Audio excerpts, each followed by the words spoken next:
नमस्ते बच्चों, कैसे हैं आप लोग। उम्मीद करते हैं आप लोग एकदम बढ़िया होंगे, अच्छे से पढ़ रहे होंगे। अब जैसे जैसे आपको पेपर नज़दीक आएगा वैसे वैसे आपको टेंशन बढ़ती जाएगी। ध्यान सुनना, कैसे टेंशन।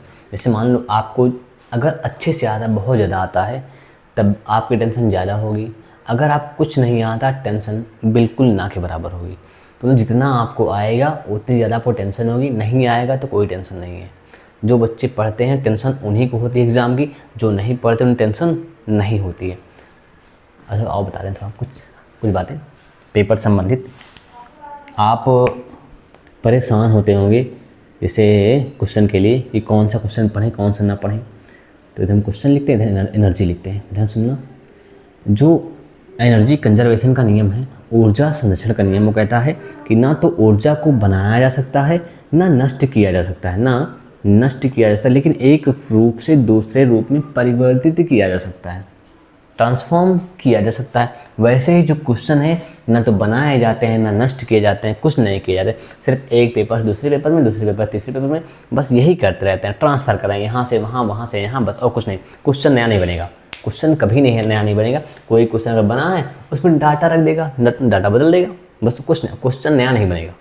तो आपको फर्जी परेशान नहीं होना है। जैसे हम लोग कहते हैं ना कि ऊर्जा को ना तो एक रूप से दूसरे रूप में, ऊर्जा को ना तो बना सकते हैं ना नष्ट कर सकते हैं, लेकिन एक फॉर्म से दूसरे फॉर्म में हम लोग कन्वर्ट कर सकते हैं। लेकिन वैसे ही जो क्वेश्चन है ना तो हम लोग बना सकते हैं नष्ट कर पाते हैं।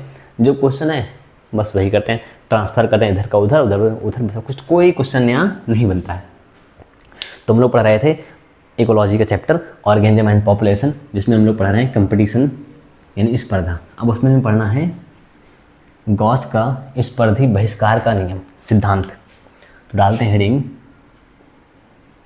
गॉस का स्पर्धी बहिष्कार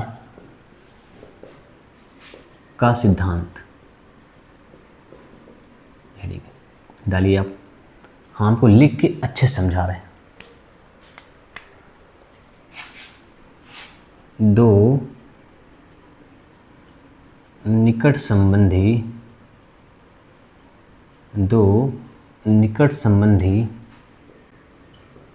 जातियां जो एक ही संसाधन, लिखना कुछ नहीं आपको, जो एक ही संसाधन के लिए प्रतिस्पर्धा करती हैं, एक साथ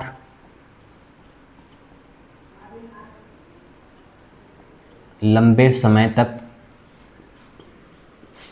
नहीं रह सकती हैं।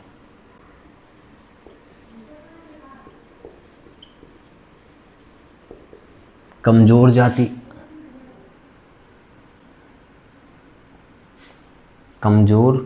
जाति अंततः गायब हो जाती है। यह तभी होता है,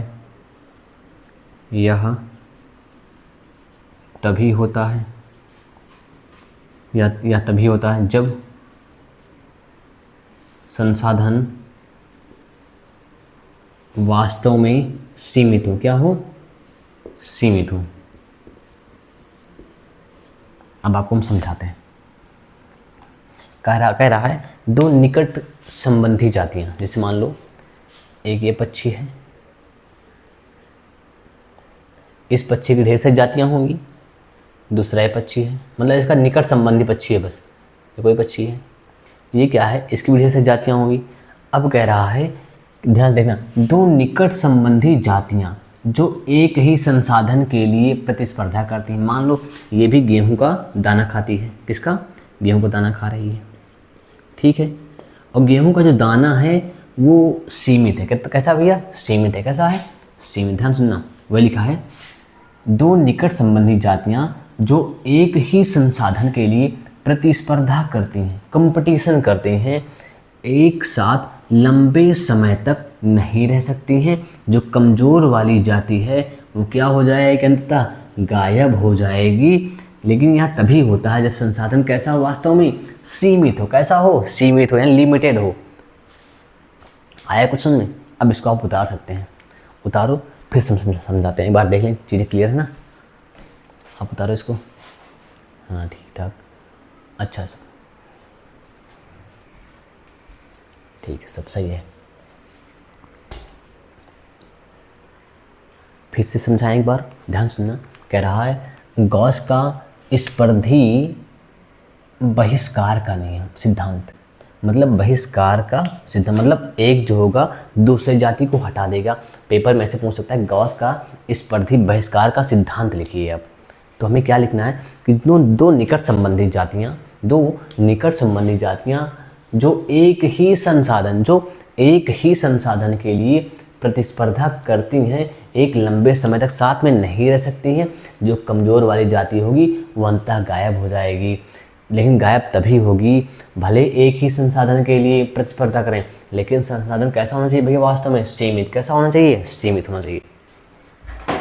अब हम लोग ध्यान सुनना, जैसे मान लो अगर आप कुछ कहें कि ये ए है, तो कुछ लोग ऐसे होते हैं कि नहीं भैया ये ए नहीं है, ये कुछ और है। कहें कि एक दिन मतलब रस्सी थी, उसको ऐसे घुमा के ऐसे ऐसे कर दिया गया, कुछ भी मतलब बता देंगे ऐसे कि ए नहीं है कुछ और है, ऐसा कुछ बता देंगे। वैसे ही ध्यान सुनना, कुछ लोग होते हैं, इन्होंने बताया कि मतलब ऐसे ऐसे नहीं हो सकता है। मतलब दो निकट संबंधी जातियाँ एक ही संसाधन के लिए मतलब लंबे समय तक साथ में नहीं रह सकती हैं, कमजोरी गायब हो जाएगी। अब ध्यान सुनना, एक वैज्ञानिक थे, इनका नाम था मैक आर्थर। क्या नाम था? MacArthur. क्या नाम था इनका? MacArthur. इन्होंने ये अध्ययन किया तो क्या हुआ, 5 वार्बलर थी, मतलब 5 पक्षी थे, 5 पक्षी नहीं थे, वार्बलर की 5 जातियाँ थी। कितनी जातियाँ थी? 5 जाति। वार्बलर एक पक्षी है, वार्बलर क्या है? पक्षी है। उसकी 5 जातियाँ एक ही पेड़ पर रहा करती थी। कहाँ रहती थी? एक ही पेड़ पर रहा करती थी 5 जातियाँ। तो इन्होंने अध्ययन किया कि जो एक ही पेड़ पर रहती हैं, इन्होंने क्या किया कि अपना भोजन का टाइम अलग अलग चुन लिया कि आप मान लो 5 से 6 भोजन करोगी तो ये 7 से 8 करेंगे, कोई 8 से 9, कोई 8 से 10 करेगा। तो क्या करें, इन लोगों ने अलग अलग जगह पर अलग अलग समय पर भोजन खोज करके प्रतिस्पर्धा से बचाव किया और इस प्रकार ये सब एक साथ रह पाएँ। इसे कहते हैं रिसोर्स पार्टीशनिंग। क्या कहते हैं? रिसोर्स पार्टीशनिंग, यानी संसाधन विभाजन। संसाधन मतलब इन्होंने संसाधन का विभाजन कर लिया, अलग अलग जगह पर अलग, मतलब सेम चीज़ नहीं है लेकिन अलग अलग ढूंढ लिया, रहे एक साथ नहीं है। चलो हम लोग डालते हैं जी रिसोर्स पार्टीशनिंग, संसाधन विभाजन।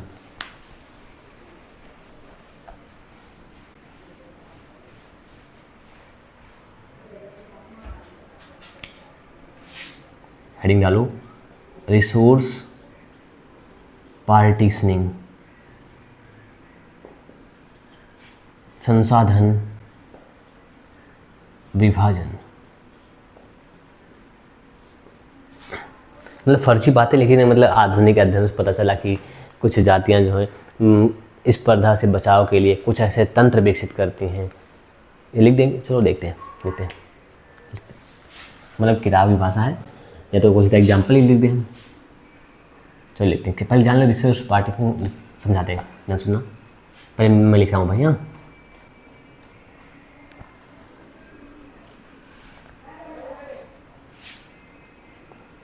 आधुनिक अध्ययनों से पता चला है कि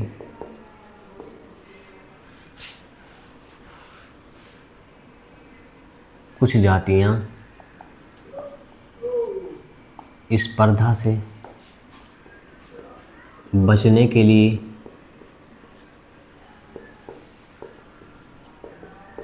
कुछ तंत्र विकसित करती हैं, कुछ तंत्र विकसित कर सकती हैं जिससे स्पर्धा से बचाव कर सकते हैं। इनमें से एक है रिसोर्स पार्टीशनिंग, इनमें से एक है रिसोर्स पार्टीशनिंग यानी संसाधन विभाजन,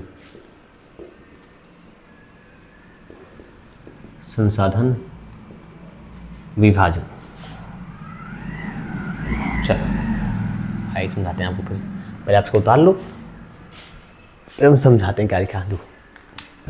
जो उन्होंने बता दिया कि दो निकट संबंधी जातियां लंबे समय तक एक साथ नहीं रह सकती हैं अगर एक ही संसाधन के लिए कंपीट करें यानी स्पर्धा करें। लेकिन भाई कुछ वैज्ञानिक होते हैं, तुम कुछ कहोगे तो उसका वो तोड़ ढूंढते रहेंगे।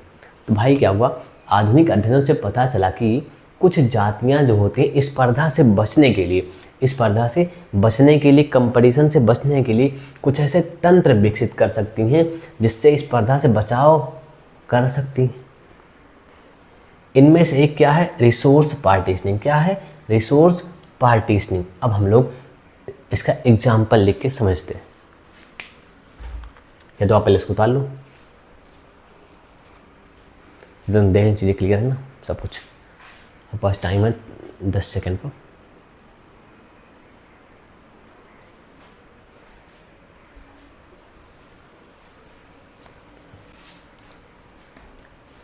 लिख लिया। तो अब हम लोग इसके नीचे एग्जाम्पल में लिखेंगे मैक आर्थर का वार्बलर प्रयोग। मैक आर्थर का वार्बलर प्रयोग या अध्ययन लिख सकते हैं। मैक आर्थर वैज्ञानिक थे। मैक आर्थर का वार्बलर मैक आर्थर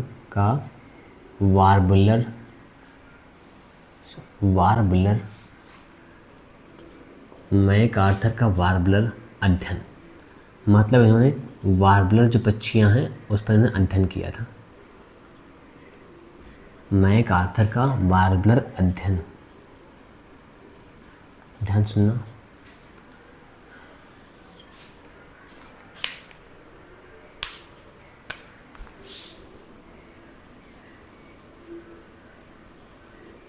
एक वार्बलर, दो वार्बलर, तीन वार्बलर, चार वार्बलर, पांच वार्बलर।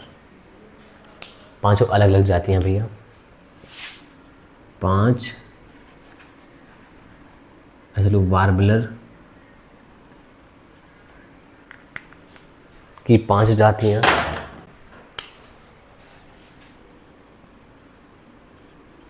वार्बलर, अरे यार मैं बार बार खींचते रहा हूँ। वार्बलर की पांच जातियां एक ही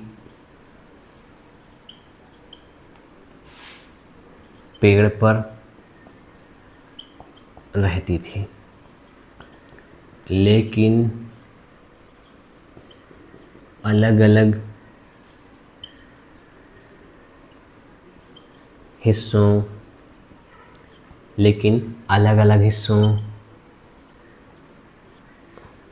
अलग अलग समय पर भोजन को खोजकर स्पर्धा से बचाव किया। स्पर्धा से बचाव किया और एक साथ रह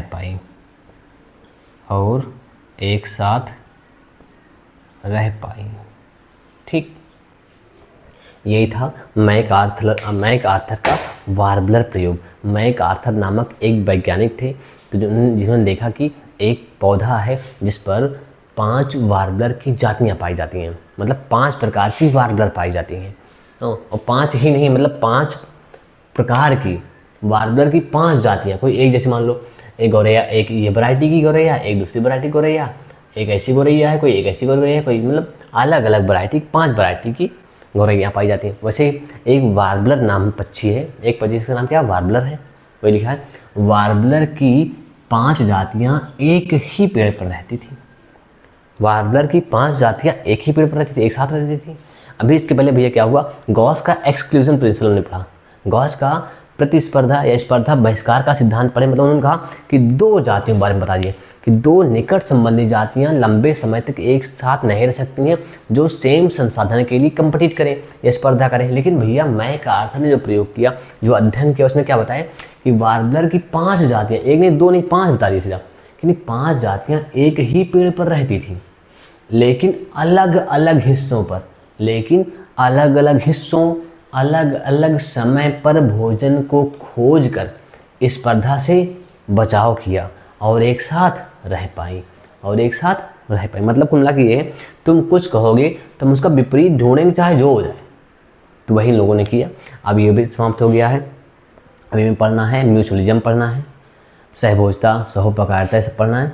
आराम से हम लोग पढ़ेंगे, टेंशन एक पैसे नहीं लेना है। जैसे मान लो मैं एक बात बता रहा हूँ आपको, करना क्या है, ध्यान सुनना। जैसे हिंदी इंग्लिश है, मान लो अगर पेपर आ रहा है, कुछ आ रहा है, तो करना क्या है आपको हिंदी इंग्लिश में, हिंदी इंग्लिश में करना क्या है आपको, ध्यान सुनना।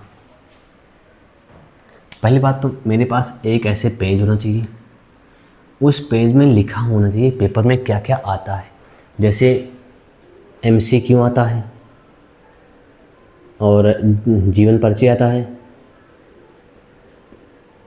रस छंद अलंकार आता है। हम पूरा लिख लें एक पेज में क्या क्या आता है, फिर हम पहले देखें इसमें से हमने आज ये कंप्लीट कर लिया, कल ये, परसों ये, मतलब ऐसे ऐसे कंप्लीट करते जाएंगे और देखते जाएंगे। फिर लास्ट मतलब 2-4 दिन बाद क्या, जब कंप्लीट हो जाए एक बार, तो आपको पेज सिर्फ यही पेज देखना है कि मुझे क्या आता है क्या नहीं आता। अब जो नहीं आता हमें वो चीज़ खोल के पढ़ना है। हमें बार बार हिंदी किताब नहीं उठानी है, बार बार इंग्लिश किताब नहीं उठानी। अब ऐसे ही इंग्लिश में करना है, उसमें भी सेम सिस्टम ऐसे अपनाना है। अब जैसे मान लो इंग्लिश में क्या हुआ, कोई निबंध आता है, ऐसे आता है। जैसे मान लो आता है पोल्यूशन पे, पोल्यूशन हो गया, पॉपुलेशन हो गया और टेररिज्म हो गया, इन सब पे, और हाँ इतना, और हाँ ठीक है। अब सुनो, हमें पोल्यूशन में क्या करना है, पोल्यूशन की कुछ हेडिंगें याद कर लेनी है। मतलब वहाँ जाके मैं सोचना ना पड़े, बनाना ना पड़े। मान लो पोल्यूशन की याद कर लो, पॉपुलेशन की याद करो, आतंकवाद यानी टेररिज्म की याद कर लो, कुछ हेडिंगें याद कर लो। तो मतलब हेडिंग इसे हमें याद नहीं, अगर ज़्यादातर क्या होता है कि कुछ ही आते हैं जो आपके पेपर में 8 से 10 साल में जो ऐसे आए हों, निबंध आए हों, उन सब को आप एक पेज में लिख लो ऐसे आराम से। उन सब के ऐसे, जैसे मान लो हमने लिखा पोल्यूशन, तो पहले उसका हेडिंग क्या होगी, इंट्रोडक्शन, परिचय होगा। हर समय हो रहता है ना, फिर इसका पोल्यूशन के कारण, टाइप्स ऑफ पोल्यूशन, ऐसा कुछ लिख देंगे इसी के आगे, ताकि हम इसे हेडिंग पढ़ते रहें। टीचर पहले सिर्फ ये देखता है आपने हेडिंग में लिखा गया है, आपने हेडिंग में लिखा क्या है, वो हेडिंग देख के ही जान जाता है कि बच्चा आगे लिखा क्या होगा। तो पहली बात तो मेन चीज़ देखता है हेडिंग क्या है। जैसे मान लो आपने एप्लीकेशन लिखा, एप्लीकेशन स्टार्ट किया, टू द प्रिंसिपल हेन देन लिखा, या किसी को लिख दिया आपने। उसके बाद जब यहाँ लिखा होता है सब्जेक्ट, अगर आपका सब्जेक्ट अच्छा है तो समझ जाएगा बच्चा किस लेवल का अंदर लिखा होगा आइटम, मैटर किस लेवल का होगा। तो मेन चीज़ सब्जेक्ट होता है, वो देखता है सब्जेक्ट आपने लिखा क्या है। तो हमें ये सब करना है कि बार बार चीज़ें पढ़नी है बस। हम लोग फिर मिलते हैं अगले लेक्चर में, तब तक के लिए ओके बाय, जय हिंद। टेंशन नहीं लेना है पैसे, आराम से पढ़ते रहो होंगे वही जो राम रुचि रखा। टेंशन नहीं लेना है पैसे की, पढ़ते रहो बस। हम लोग फिर मिलते हैं, तब तक के लिए ओके बाय, जय हिंद।